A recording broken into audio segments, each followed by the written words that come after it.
Bismillahirrahmanirrahim. Wassalatu wassalamu ala rasulillah. Aujourd'hui, on va voir comment élaborer un MCD à partir du dictionnaire de données et des règles de gestion de l'entreprise.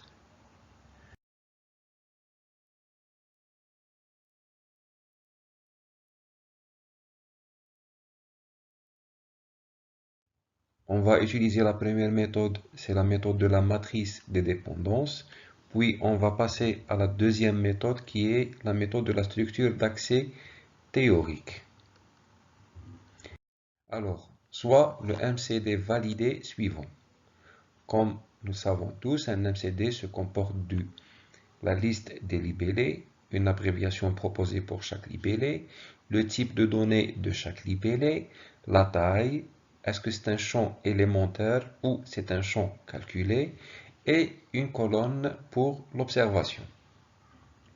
Alors, pour commencer, on va prendre uniquement la colonne des libellés.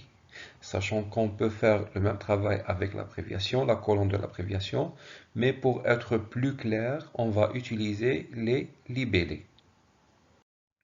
Alors, on va tracer un tableau contenant une colonne des libellés et un nombre de colonnes en fonction du nombre des champs. La première colonne, elle correspond au numéro client, la première ligne. La deuxième colonne, elle correspond aux deuxième ligne, c'est la ligne du nom client. La troisième colonne, c'est l'adresse client et ainsi de suite jusqu'aux dernières colonnes. La colonne numéro 15, automatiquement, c'est la quantité commandée, c'est la ligne numéro 15. Alors, l'étape suivante réside dans la recherche des dépendances fonctionnelles entre les propriétés. Qu'est-ce qu'une dépendance fonctionnelle?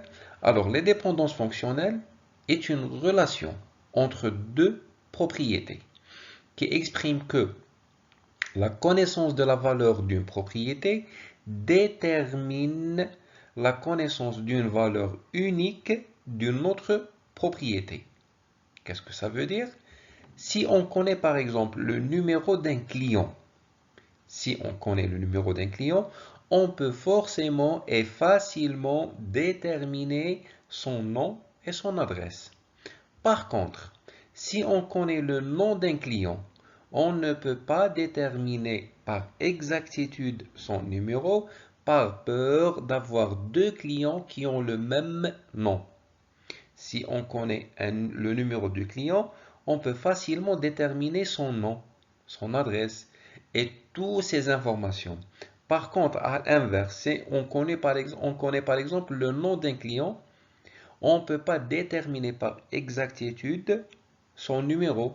Ou si on connaît par exemple son adresse, on ne peut pas déterminer par exactitude son numéro. Alors on dit que le numéro client détermine le nom client et l'adresse client. Pour la suite, un 1 est placé à l'intersection de la ligne I et de la colonne J pour indiquer la présence d'une dépendance fonctionnelle. Comment on va procéder? Reprenons notre tableau.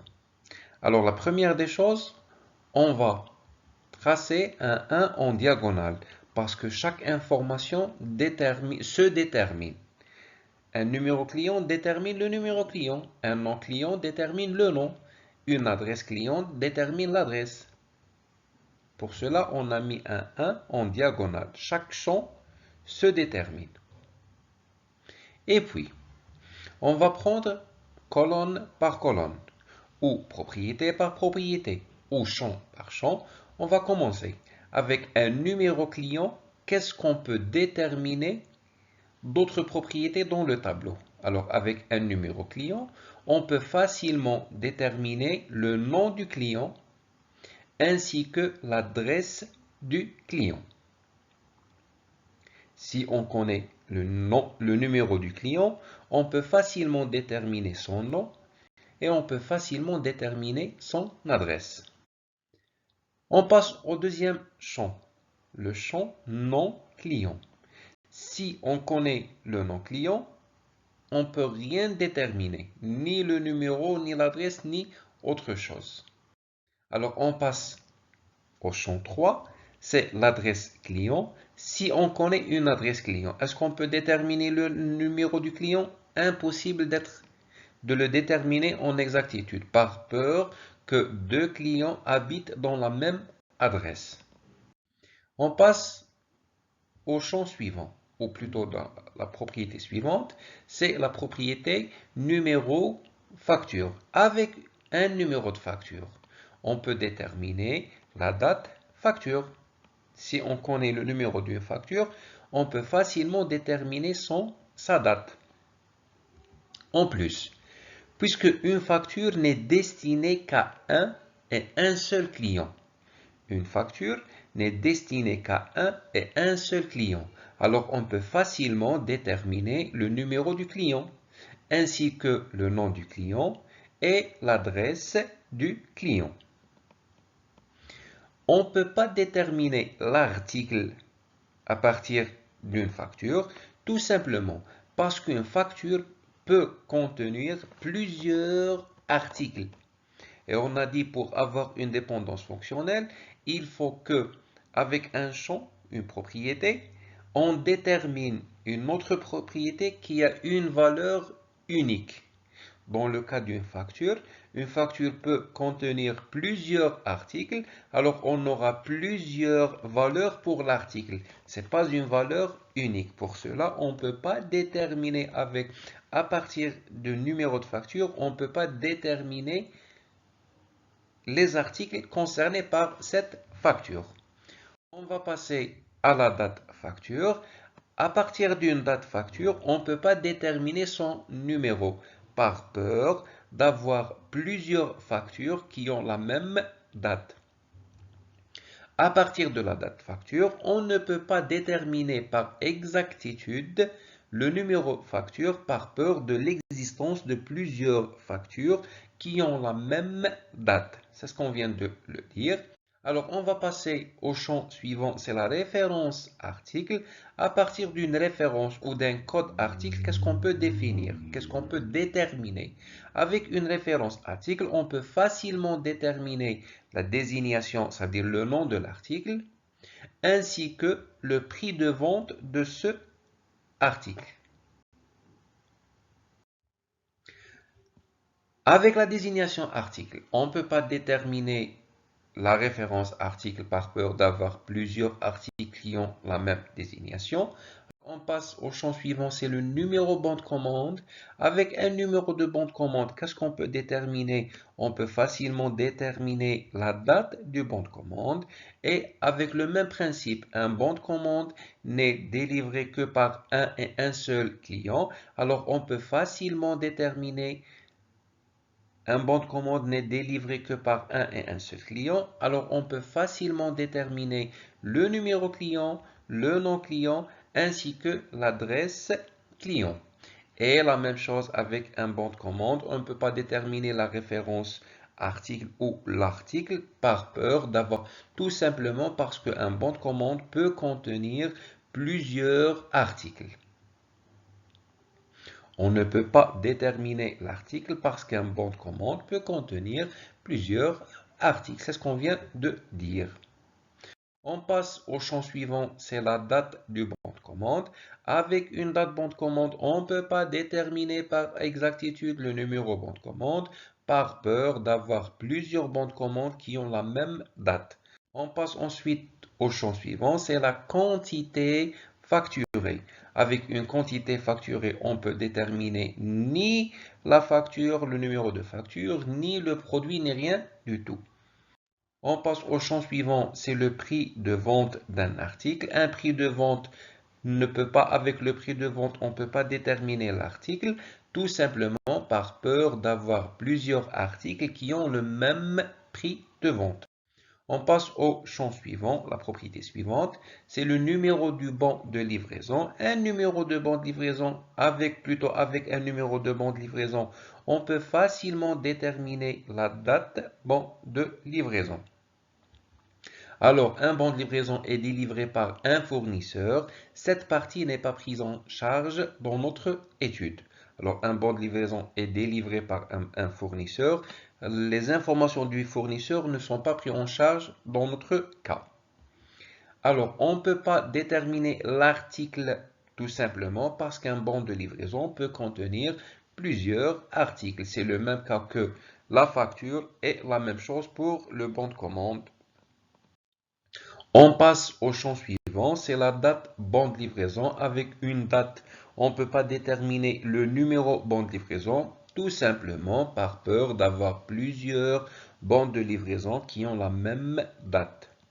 On passe au champ suivant, c'est la quantité livrée. Avec une quantité livrée, on peut déterminer ni le bon de livraison, ça veut dire ni les informations du bon de livraison, ni les informations du produit. Et c'est la même chose avec la quantité commandée. La première étape de notre étude est réalisée. On a déterminé les dépendances fonctionnelles qui existent entre les différentes propriétés, ou plutôt les différents champs, les différents attributs de notre dictionnaire de données. On va passer à la deuxième étape. La deuxième étape consiste à définir les propriétés identifiantes. Qu'est-ce qu'une propriété identifiante? Tout simplement, les propriétés repérées dans la matrice par des colonnes qui comportent au moins deux uns. On les appelle des propriétés identifiantes. Dans notre cas, on a la première colonne, c'est le numéro 1, ça veut dire c'est le numéro client. C'est une propriété identifiante. On a le numéro 4, c'est le numéro facture. Tout simplement, la colonne numéro 4 comporte plusieurs 1, alors on l'appelle une propriété identifiante. La colonne numéro 6, qui correspond aux références articles, c'est une propriété identifiante. La colonne numéro 8, qui correspond au numéro bon de commande. Et la colonne numéro 12, qui correspond au numéro bon de livraison. Ce sont des propriétés identifiantes. Le reste, ce sont des propriétés simples. Les autres propriétés, les autres champs, les autres lignes, ce sont des propriétés simples. Alors, on va déterminer. On a le numéro 1. Avec le numéro 1, avec le numéro client, on peut facilement déterminer le nom client et l'adresse client. Avec le numéro 6, ça veut dire avec référence article, on peut facilement déterminer la désignation article et le prix de vente de l'article.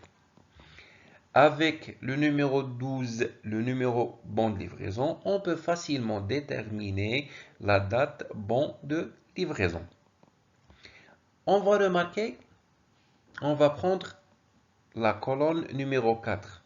C'est le numéro de facture. Avec le numéro de facture, on peut facilement déterminer le numéro client, le nom client, l'adresse client, ainsi que le numéro de facture et la date facture. Mais remarquez que le numéro client, le nom client et l'adresse client, ce sont des informations qui sont en double, des identifiants qui sont en double. Alors, qu'est-ce qu'on va faire? Tout simplement, on a le numéro 1 qui correspond au numéro client, nom client, adresse client. Ce sont des champs qui sont en double. Pourquoi? Parce qu'à partir du numéro de facture, on peut déterminer le numéro client. C'est une dépendance entre propriétés identifiantes. C'est une dépendance entre propriétés identifiantes. Alors, on a dit qu'à partir du numéro de facture, on peut facilement déterminer le numéro client. C'est une dépendance entre identifiants. Elle va se matérialiser par la présence d'une association de type X, ça veut dire soit 0, soit 1, N, une association 0 ou 1, N, entre les informations du client et les informations de la facture. La même chose avec la colonne 8. On a le numéro client, le nom client, l'adresse client, numéro bon de commande et date bon de commande. les informations du client qui sont le numéro client, le nom client et l'adresse. À partir du numéro bon de commande, on peut déterminer le numéro client. C'est une dépendance entre identifiants. Elle va être matérialisée par la présence d'une association de type XN. X va avoir soit 0, soit 1. Alors, l'étape suivante consiste à éliminer les identifiants en double avec leur propriété. Alors, au niveau de la colonne 1, on va garder le numéro client, nom, adresse du client.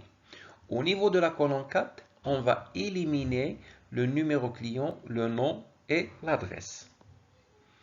La même chose, au niveau de la colonne 8, on va éliminer le numéro client, le nom client, l'adresse client pour éliminer la redondance d'informations. Pour éliminer la redondance d'informations, mais en gardant la dépendance entre le client et la facture, ainsi que le client et le bon de commande. Alors, l'étape suivante, c'est éliminer les propriétés qui ont des identifiants. Les propriétés qui ont des identifiants.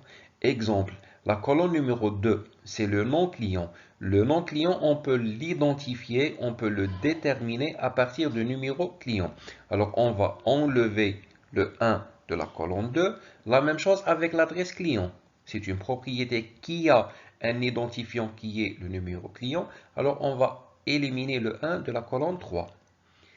Le 1 de la colonne 5, automatiquement l'adresse facture est déterminée par le numéro de facture. La même chose pour la colonne numéro 7. La désignation article est déterminée par la référence article. Et la même chose pour la colonne numéro 11, c'est le prix de vente de l'article. Il est déterminé par la référence article. La même chose avec la colonne numéro 9, qui est la date bon de commande, qui est déterminée par le numéro bon de commande. Et la même chose avec la colonne numéro 11, qui est la date bon de livraison, qui est déterminée par le numéro bon de livraison. À la fin, on aura la quantité facturée, la quantité livrée et la quantité commandée, qui n'ont pas de déterminant. Qu'est-ce qu'on va faire? On va essayer, alors rechercher la combinaison des identifiants qui permet de déterminer les propriétés restantes. On va essayer de rechercher une combinaison entre les différents identifiants qui nous permet de déterminer par exactitude la quantité facturée, de déterminer par exactitude la quantité livrée et de déterminer par exactitude la quantité commandée. On va commencer par la quantité facture. Une quantité facture, en réalité, c'est la quantité d'un article A facturé dans une facture F. Alors, on aura besoin de la référence de l'article et du numéro de la facture pour déterminer la quantité facturée. Alors, on aura besoin de référence article et numéro de facture pour déterminer la quantité facturée. La référence article, elle se trouve au champ numéro 6, la colonne numéro 6. Le numéro de facture se trouve dans le champ numéro 4, ou plutôt la colonne numéro 4. Alors, qu'est-ce qu'on va faire? Tout simplement, la référence article et numéro de facture déterminent la quantité facturée. Au niveau de la ligne de la quantité facturée, on va rajouter le 4,6 pour indiquer que la quantité facturée est déterminée par la concaténation du champ numéro 4, ça veut dire numéro facture, et du champ numéro 6, la référence article. Alors, une quantité livrée. On va passer maintenant au deuxième champ, c'est la quantité livrée. La même chose, une quantité livrée, c'est la quantité d'un article A livré dans un bon de livraison PL. Ça veut dire qu'on aura besoin de la référence article ainsi que le numéro bon de livraison pour déterminer la quantité livrée. On a dit qu'on aura besoin de la référence article qui se trouve dans le champ numéro 6, ainsi que le numéro du bon de livraison qui se trouve dans la colonne 12 pour déterminer la quantité livrée. Qu'est-ce qu'on va faire? Dans la ligne de la quantité livrée, on va ajouter une colonne. Dans l'intersection de cette ligne avec cette colonne, on va écrire 6,12. 6 pour déterminer, pour dire qu'on aura besoin de la référence article et 12 pour dire qu'on aura besoin du numéro du bon de livraison. Il va nous rester la quantité commandée et c'est la même chose. La quantité commandée, en réalité, c'est quoi? C'est la quantité d'un produit commandé dans un bon de commande. Alors, on aura besoin de référence article ainsi que le numéro de bon de commande pour déterminer la quantité commandée. Qu'est-ce qu'on va faire au niveau de la colonne, plutôt au niveau de la ligne de la quantité commandée? On va ajouter une colonne, on va écrire 6,8. 6 pour déterminer, pour dire qu'on aura besoin de la référence article et 8 pour dire qu'on aura besoin du numéro bon de commande. Alors, c'est ce qu'on appelle une matrice de dépendance. Alors, à partir de cette matrice de dépendance, en plus des associations qu'on a déclarées, on a dit que en utilisant la référence article, le numéro bon de commande pour déterminer la quantité commandée, la référence article et le numéro bon de livraison pour déterminer la quantité livrée, la référence article et le numéro de facture pour déterminer la quantité facturée. On a une dépendance entre le numéro bon de commande pour déterminer le numéro client et une dépendance entre le numéro client, plutôt le numéro bon de commande pour déterminer le numéro client. Qu'est-ce qu'on va faire? On va essayer de tracer notre MCD. Alors, on a dit les informations de l'article, c'est le référence article, la désignation article et le prix article, vont être groupés dans une entité nommée article. En plus, le numéro bon de commande et la date bon de commande vont être groupés dans une entité nommée bon de commande. Le code client, le nom client et l'adresse client vont être groupés dans une entité client. Le numéro facture et la date facture vont être groupés dans une entité facture. Et enfin, le numéro bon de livraison et la date de bon de livraison vont être groupés dans une entité bon de livraison. C'est la première étape. Qu'est-ce qu'on a fait? On a juste remplacé les champs par des entités. En plus, on a une relation, on a une association destinée entre le client et la facture, avec, on a dit, une association de type XN. XN entre facture et client. La même chose, on a une association commandée entre bon de commande et client avec une association de type XN. Qu'est-ce qu'il va rester? Il va rester le champ ou la propriété quantité commandée. On a dit que la quantité commandée, pour déterminer la quantité commandée, on aura besoin de la référence article et du numéro bon de commande. Cette information, on va la transformer sous forme d'une association entre l'article et le bon de commande. On le nomme ligne commande. Reste la quantité facturée, la même chose. Pour déterminer la quantité facturée, on a besoin du référence article ainsi que le numéro de facture. Alors, c'est une association entre ces deux entités. Une relation entre l'article et la facture. On la nomme ligne facture. Et enfin, il reste la quantité livrée. On a dit que pour déterminer la quantité livrée, on aura besoin de référence article et le numéro bon de livraison. Alors, c'est une association entre l'entité article et l'entité bon de livraison. Et c'est notre MCD. Bon, la relation, on la nomme ligne livraison. Mais attention, Attention, le travail n'est pas encore terminé. Il reste de déterminer les cardinalités. On le verra plus tard. La première remarque.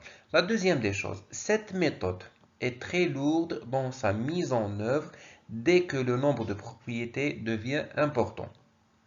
On peut utiliser cette méthode de la matrice des dépendances lorsqu'on a un nombre réduit de propriétés. Mais dès que le nombre des propriétés devient important, cette méthode va devenir lourde dans sa mise en œuvre. Alors pour cela, on va voir la deuxième méthode. Alors on a dit que cette méthode, la méthode de la structure d'accès théorique, dans cette méthode, il faut déterminer les champs susceptibles à être des identifiants ou des clés. On nomme des identifiants ou des clés.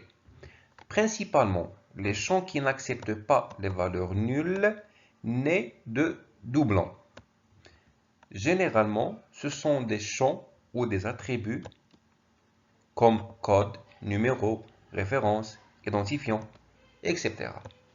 Alors, toujours à partir du dictionnaire de données, on va prendre chaque champ un par un. On va lui poser deux questions. Alors, on va prendre le numéro client.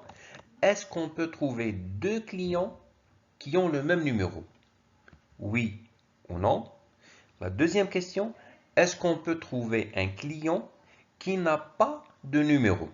Alors, ces deux questions, on va les refaire pour tous les attributs, toute la liste de notre dictionnaire de données. Alors, on a dit, est-ce qu'on peut trouver deux clients qui ont le même numéro? Impossible. Alors, c'est non. Est-ce qu'on peut trouver un client qui n'a pas de numéro? Impossible. Tout client doit avoir un numéro. On ne peut pas trouver deux clients qui ont le même numéro. Alors, le champ numéro client, c'est un champ susceptible à être identifiant. On va passer au champ numéro 2, c'est le nom client. On va poser la même question. Est-ce qu'on peut trouver deux clients qui ont le même nom? Oui ou non? Automatiquement, on peut trouver deux clients qui ont le même nom. C'est pas la peine de poser la deuxième question. On va passer directement au champ suivant. C'est l'adresse client. On pose la même question. Est-ce qu'on peut trouver deux clients qui ont la même adresse? Oui ou non? Effectivement, on peut trouver deux clients qui ont la même adresse. Deux frères et sœurs, deux frères. Ce sont tous les deux des clients et tous les deux habitent dans la même adresse. Alors oui, le champ adresse client n'est pas un identifiant. On passe au champ suivant, le numéro de facture. Est-ce qu'on peut trouver deux factures qui ont le même numéro? Oui ou non? Il est strictement impossible de trouver deux factures qui ont le même numéro. Alors on pose la deuxième question. Est-ce qu'on peut trouver une facture qui n'a pas de numéro? Impossible de trouver une facture qui n'a pas de numéro. Alors le champ numéro de facture, il est susceptible à être identifiant. On va passer au champ suivant, la date facture. Est-ce qu'on peut trouver deux factures qui ont la même date? Oui ou non? Automatiquement, on peut trouver 2, 3, 4, n factures qui ont la même date. Alors, le champ date n'est pas un champ identifiant. On va passer au champ suivant, le référence article. Est-ce qu'on peut trouver deux articles qui ont la même référence? Il est impossible de trouver deux articles qui ont la même référence. On va passer à la deuxième question. Est-ce qu'on peut trouver un article qui n'a pas de référence? Il est impossible de trouver d'article répertorié qui n'a pas de référence. Alors, la référence article, c'est un champ susceptible à être identifiant. On passe au champ suivant, la désignation article, puis le numéro bon de commande, puis la date bon de commande. Tout champ, on va poser la même question. On remarque que le numéro bon de commande, c'est un champ susceptible à être identifiant. La date bon de commande, la quantité facturée, le prix. Le numéro de bon de livraison, lui aussi, c'est un champ susceptible à être identifiant. Et c'est le dernier identifiant. Alors, qu'est-ce qu'on va faire pour l'étape suivante? On va prendre les champs identifiants. On va les dispatcher. numéro client, on va le barrer. Le numéro de facture, le deuxième champ, on écrit numéro de facture et on le barre au niveau du tableau. Le troisième champ, référence article, on le barre. Le numéro bon de commande et enfin le numéro bon de livraison. L'étape suivante, qu'est-ce qu'on va essayer de faire? On va essayer de relier chacun des champs avec les différents identifiants. Alors la liste des champs qui restent non barrés, on va les relier avec les différents identifiants. Le nom client, l'adresse, date facture, désignation article. Tout champ restant, on va essayer de le relier avec un identifiant.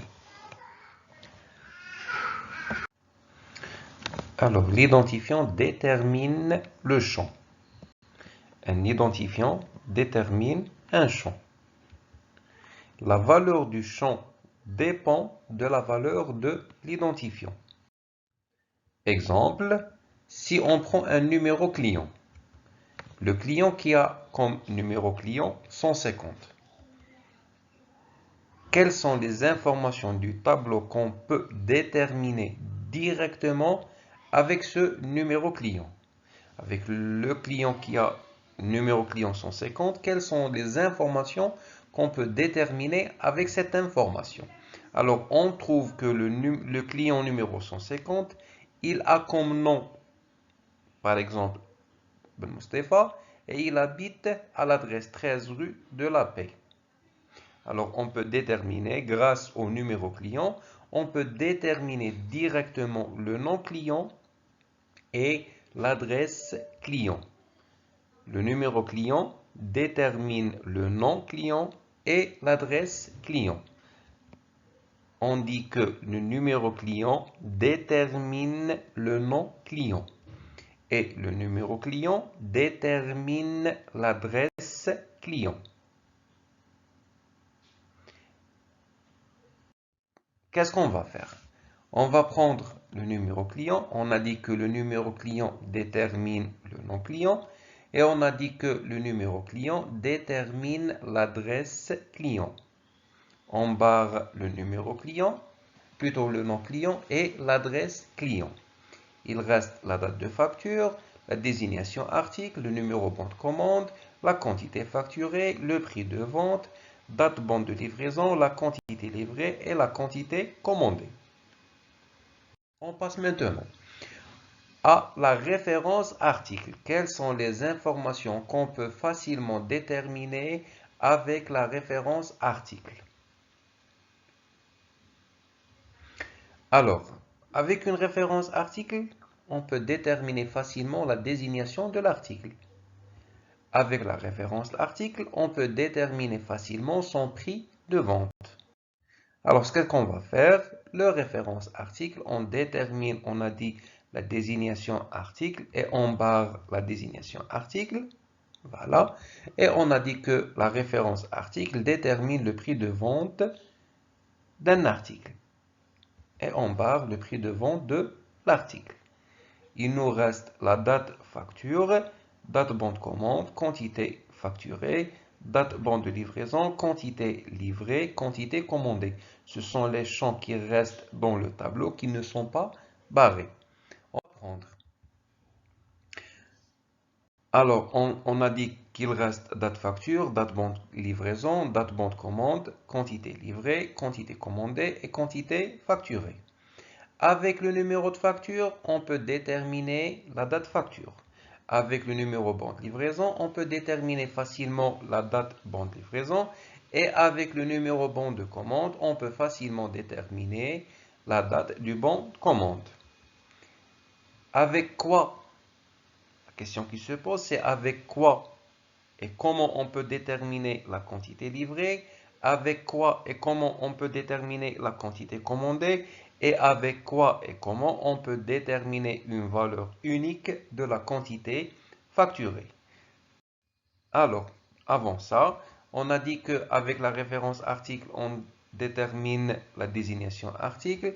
Avec la référence article, on peut déterminer le prix de vente de l'article. Avec le numéro de facture, on peut déterminer la date facture. Avec le numéro bon de commande, on peut déterminer la date bon de commande. Et enfin, avec le numéro bon de livraison, on peut déterminer la date bon de livraison. On a dit qu'il reste la quantité facturée, la quantité livrée et la quantité commandée. Voilà. Alors, la quantité livrée, en réalité, c'est quoi? C'est la quantité du produit livré dans un bon de livraison. Alors, on aura besoin de la référence produit pour déterminer le produit. Et on aura besoin du numéro bon de livraison pour déterminer le bon de livraison. Quel bon de livraison? Et on aura besoin de ces deux informations, c'est-à-dire la référence produit et le numéro bon de livraison, pour déterminer la quantité livrée. Alors, comment on va schématiser cette information? On a dit qu'on aura besoin d'une concaténation du référence article et du numéro bon de livraison. Cette concaténation, on y met la quantité livrée. Et on barre la quantité livrée. Reste la quantité facturée et la quantité commandée. On va travailler de la même manière. La quantité commandée, c'est une concaténation, c'est la quantité du produit commandé dans un bon de commande. Alors, on aura besoin de la référence produit pour déterminer quel produit. Et on aura besoin du numéro bon de commande pour déterminer de quel bon de commande on parle. Les deux informations déterminent, c'est-à-dire la référence produit et le numéro produit, le numéro du bon de commande détermine la quantité commandée. Pour la quantité facturée, c'est la même chose. C'est la quantité du produit facturé dans une facture. Alors, on aura besoin de la référence produit et du numéro de la facture. Les deux informations sont essentielles pour déterminer la quantité facturée. Comment on schématise ça? On a dit que pour déterminer la quantité facturée, on aura besoin du numéro de facture et de la référence de l'article. Et pour déterminer la quantité commandée, on aura besoin du numéro bon de commande et de la référence article. C'est ce qu'on a. Alors, reste une chose. On sait bien que une facture n'est destinée qu'à un et un seul client. Alors, un numéro de facture détermine le code client. À partir d'une facture, on peut déterminer le client. Même chose. Un bon de commande n'est établi que par un et un seul client. Alors, à partir du numéro bon de commande, on peut déterminer le code client. Pour schématiser ces deux informations, on va utiliser des flèches. Alors, on a dit qu'à partir du numéro de facture, on peut déterminer le numéro client. Et la même chose, à partir du numéro bon de commande, on peut déterminer le numéro client. Ce schéma, c'est ce qu'on appelle le graphe de dépendance fonctionnelle ou bien la structure d'accès théorique. On a vu la première méthode, c'est la méthode de la matrice de dépendance. La deuxième méthode, c'est la méthode de la structure d'accès théorique ou bien le graphe de dépendance fonctionnelle. Comment on va traduire ce graphe en MCD? Tout simplement. Alors, on a dit que à partir de la référence article, on peut déterminer la désignation article et le prix de vente de l'article. Cet ensemble d'informations, on va le grouper dans une seule entité. On la nomme article. La même chose, un numéro de client, on peut déterminer le nom client et l'adresse client. Cet ensemble d'informations, on va le grouper dans une seule entité qu'on l'appelle client. Alors, le numéro de facture détermine la date facture. Cet ensemble d'informations, on va le grouper dans une entité. On va la nommer facture. La même chose pour le bon de commande. Numéro bon de commande détermine la date de bon de commande. Ces informations, on va le grouper dans une entité nommée bon de commande. Et enfin, le numéro bon de livraison détermine la date bon de livraison.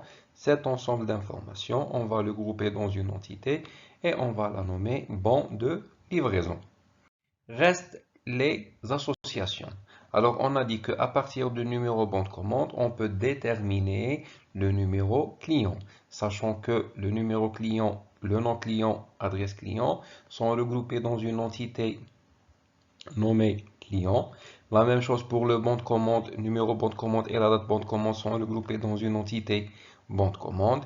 Et l'association va grouper entre client et bon de commande. C'est une association qu'on va le nommer commandé, par exemple. C'est un nom proposé par l'utilisateur. Avec des cardinalités xn côté client. Alors, la même chose pour l'association numéro facture et numéro client. Parce qu'on a dit que le numéro de facture, à partir du numéro de facture, on peut déterminer le numéro client, sachant que le numéro client, nom client et adresse client sont regroupés dans l'entité client. La même chose pour le numéro de facture et la date facture sont regroupés dans l'entité facture. Et l'association va devenir une relation destinée entre facture et client avec des cardinalités xn côté client.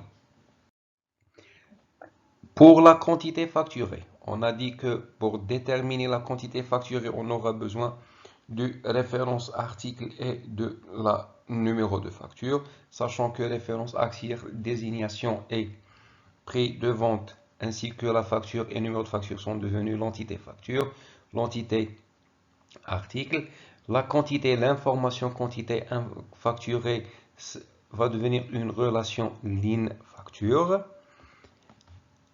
On procède de la même façon pour la quantité livrée et la quantité commandée. Enfin, on aura notre MCD ou notre pré-MCD comme suit. Remarquez que c'est le même modèle que celui élaboré par la matrice des dépendances. C'est-à-dire la première matrice. Reste une chose, reste à déterminer les cardinalités de chaque relation, ou plutôt de chaque association. Pour déterminer les cardinalités, on aura besoin des règles de gestion. Alors, on va poser deux questions de chaque côté. La première question entre article et bon de commande, plutôt article. Un article peut ne pas être commandé. On sait bien que d'après les règles de gestion, un article peut ne pas être commandé. Alors, c'est la valeur 0. Comme un article peut être commandé à plusieurs fois, alors c'est la valeur n. Et la même chose, un bon de commande doit contenir au moins un article. Lorsqu'on dit au moins un article, ça veut dire que c'est la valeur 1. Comme un bon de commande peut contenir plusieurs articles, alors c'est la valeur n. La relation suivante, c'est entre l'article et le bon de livraison, et c'est la même chose. Un article doit être livré au moins une fois. Lorsqu'on dit au moins une fois, c'est la valeur 1.